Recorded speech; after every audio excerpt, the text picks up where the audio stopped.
সেই গল্পটা লিখেছেন পূর্ণেন্দু পত্রী। আমার সেই গল্পটা এখনো শেষ হয়নি।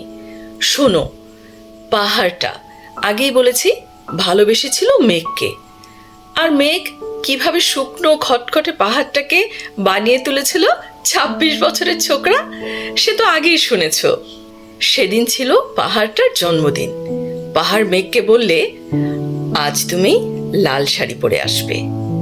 মেঘ পাহাড়কে বললে, আজ তোমাকে স্নান করিয়ে দেব চন্দন জলে।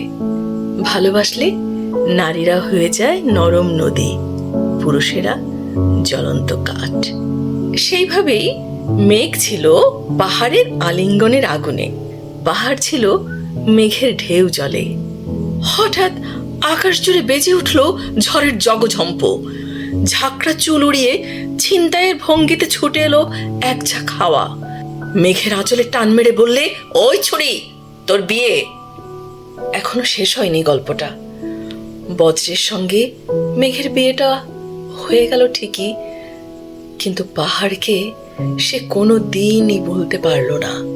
বিশ্বাস না হয় তো চিরে দেখতে পারো, পাহাড়টার হাড় পাঁজর ভেতরে থই থই করছে শত ঝর্ণার জল।